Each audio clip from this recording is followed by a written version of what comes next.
Bismillahirrahmanirrahim. Assalamualaikum warahmatullahi wabarakatuh. Perkenalkan, saya Oom Komara, penyuluh pertanian BPP Kecamatan Kaliwedi sebagai peserta orientasi P3K Kabupaten Cirebon tahun 2023. Rencana aksi perubahan ke depan yang akan saya lakukan adalah yang pertama, peningkatan indeks pertanaman atau IP. Yang kedua, penggunaan pupuk organik. Dan yang ketiga, peningkatan penerapan sistem jajar legowo atau jarwo. Waktu dan tempat pelaksanaan rencana aksi perubahan yang saya lakukan yaitu dari tahun 2023 sampai tahun 2025. Tempat melakukan rencana aksi perubahan tersebut yaitu di desa tempat saya bekerja, Desa Warga Binangun, Kecamatan Kaliwedi, Kabupaten Cirebon. Rencana yang akan saya lakukan yang pertama adalah peningkatan indeks pertanaman padi, di mana peningkatan indeks pertanaman padi diyakini dapat menghasilkan atau meningkatkan pendapatan petani karena menambah frekuensi penghasilan petani dalam 1 tahun. Penggunaan pupuk organik dapat membuat tanah menjadi lebih subur dan dapat mengurangi penggunaan pupuk kimia, sehingga biaya produksi tanaman padi atau budidaya tanaman padi menjadi lebih murah. Yang ketiga adalah penggunaan sistem jajar legowo atau jarwo, di mana sistem jarwo ini dapat meningkatkan produktivitas tanaman padi karena jumlah rumpun dalam satuan luas ini menjadi lebih optimal. Indeks pertanaman. Rencana aksi perubahan yang pertama saya adalah meningkatkan indeks pertanaman dari IP yang sekarang 200 menjadi IP 300. Sebelumnya kita bahas dulu apakah arti indeks pertanaman. Indeks pertanaman atau IP adalah rata-rata masa tanam dan panen dalam 1 tahun pada lahan yang sama. Sebagai contoh, IP1 berarti dalam 1 tahun bisa ditanami dan dipanen sebanyak 1 kali. Apabila IP2 atau IP200 berarti dalam 1 tahun bisa ditanami dan dipanen sebanyak 2 kali. Begitu juga IP3 atau IP300 bisa dipanen dan ditanami sebanyak 3 kali. IP yang ada di Desa Warga Binangun pada saat ini yaitu IP200 atau IP2. Berarti dalam 1 tahun di Desa Warga Binangun bisa ditanami dan dipanen sebanyak 2 kali. Langkah-langkah peningkatan indeks prestasi, indeks pertanaman IP yang akan saya lakukan. Yang pertama adalah penggunaan benih umur genjah. Petani diharapkan dapat menggunakan varietas-varietas padi yang memiliki umur genjah, karena ini sangat mempengaruhi lamanya waktu budidaya tanaman padi. Semakin genjah umur padi, maka semakin cepat masa budidaya tanaman padi, sehingga dalam 1 tahun bisa ditanami beberapa kali dan dipanen beberapa kali. Sebaliknya, jika semakin panjang umur tanaman padi, maka semakin lama proses budidaya tanaman padi, sehingga akan memakan waktu yang mengakibatkan dalam 1 tahun tersebut tidak mungkin ditanami tanaman padi menjadi lebih banyak lagi. Gerakan yang kedua adalah gerakan percepatan semai dan tanam. Ini terutama terjadi ketika di masa-masa transisi masa tanam yang satu menuju ke masa tanam yang lainnya. Sebagai contoh, di desa warga Binangun, perpindahan atau waktu dari musim tanam satu ke tanam yang lainnya bisa memakan waktu sampai 1 bulan lebih. Dari mulai selesainya masa tanam satu, kemudian beralih ke musim tanam yang berikutnya, terjadi jeda waktu yang cukup lama. Dan langkah saya di situ akan berusaha memotong masa jeda ini menjadi lebih singkat lagi. Kemudian yang akan saya lakukan lagi adalah pengendalian OPT, di mana sebagai risiko peningkatan indeks pertanaman padi, maka siklus OPT juga akan meningkat. Peningkatan indeks tanaman dari musim tanam yang satu ke tanam yang kedua, ke tanam yang ketiga, apabila semakin singkat, resikonya adalah tidak terputusnya siklus perkembangan daripada OPT atau hama, sehingga pengendalian OPT ini perlu dilakukan lebih ekstra lagi. Berikutnya adalah mengenalkan tanaman lain yang bisa ditanam selain padi, khususnya di MT2 atau MT3. Tanaman yang bisa dikenalkan seperti tanaman jagung, tanaman kedelai, atau semangka yang sesuai dengan kondisi lokal spesifik di warga Binangun, sehingga dapat meningkatkan indeks pertanaman padi.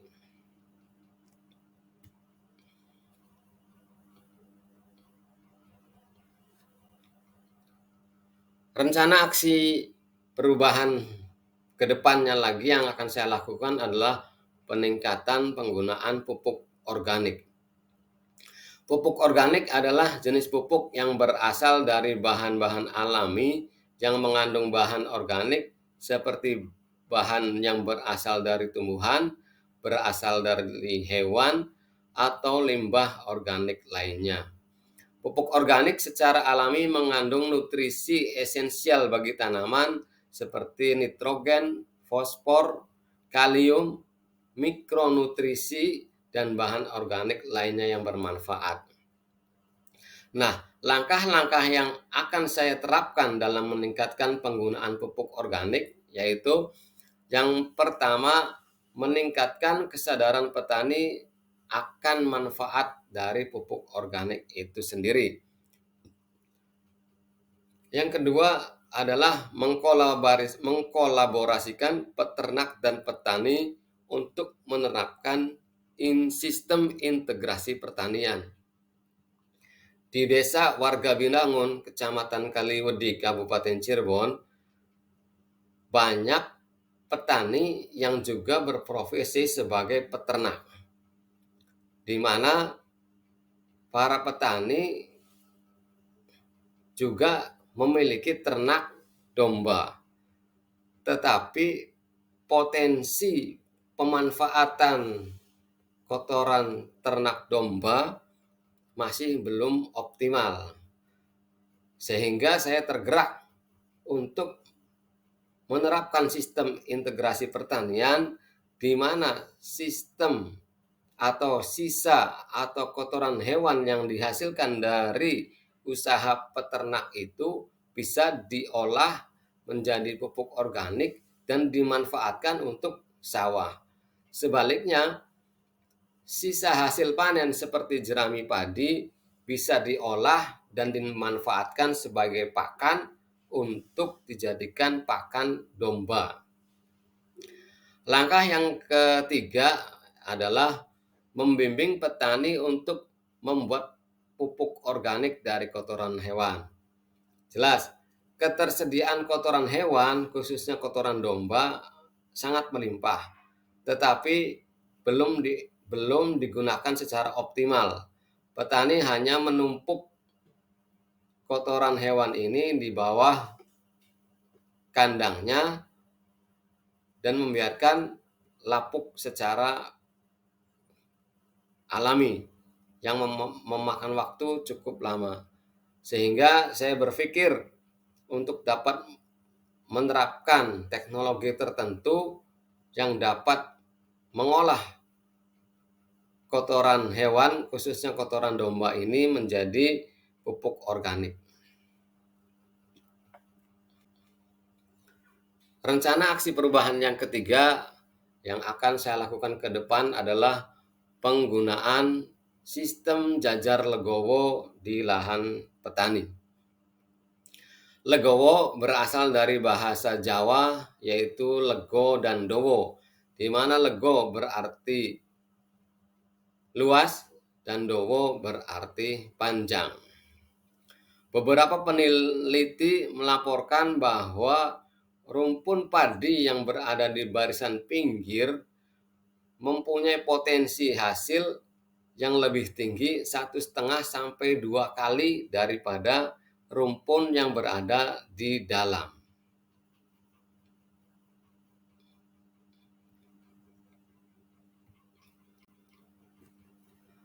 Nah, Bapak Ibu bisa dilihat, ini adalah rekayasa teknologi Legowo 2.1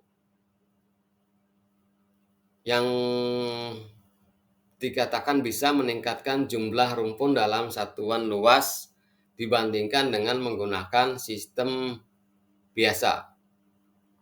Bapak Ibu lihat pada barisan ketiga dan barisan keenam. Barisan ketiga dan barisan keenam ini akan kita cabut atau akan kita kosongkan dan disisipkan ke sela-sela saf 1, 2, 3, dan 4. Di baris ketiga itu ada 4 rumpun. 4 rumpun ini akan habis disisipkan di barisan kedua sebanyak 4 rumpun.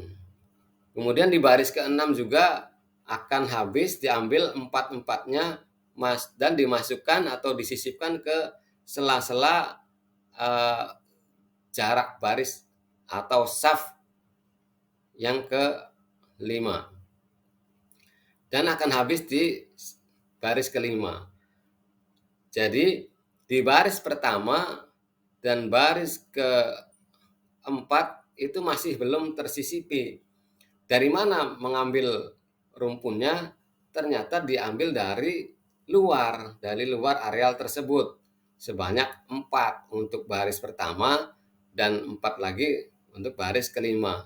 Jadi secara ilmiah ini bisa dibuktikan bahwa penggunaan sistem teknologi Legowo 2 dapat meningkatkan jumlah rumpun sehingga otomatis dapat meningkatkan produktivitas padi. Keuntungan jajar legowo. Yang pertama adalah menciptakan efek tanaman pinggir. Sebagaimana kita ketahui, setiap tanaman padi atau rumpun tanaman padi yang ada di pinggir galengan sawah itu memiliki fisik yang lebih sehat, anakan yang lebih banyak, dan hasil yang lebih tinggi. Sehingga jajar legowo 2 ini merekayasa sedemikian rupa agar semua tanaman memiliki dan merasakan efek pinggir tadi. Yang kedua, jumlah rumpun per satuan luas bertambah. Sudah dibuktikan pada slide sebelumnya bahwa jumlah rumpun persatuan luas padi dibandingkan luas sistem tegel biasa bertambah. Keuntungan yang ketiga, terdapatnya ruang terbuka yang lebih lebar dan lebih banyak, sehingga cahaya matahari dan udara dapat masuk secara merata ke setiap rumpun tanaman, sehingga aerasi menjadi optimal, tanaman menjadi lebih sehat, pertumbuhan tanaman menjadi normal baik pada masa vegetatif ataupun masa generatif, dan kualitas gabah lebih baik dari secara bobotnya ataupun secara rendemennya. Manfaat yang keempat adalah banyaknya lorong atau legowo dapat memberikan kemudahan dalam melakukan pemeliharaan, baik itu pemupukan, penyiangan, maupun pengendalian hama dan penyakit.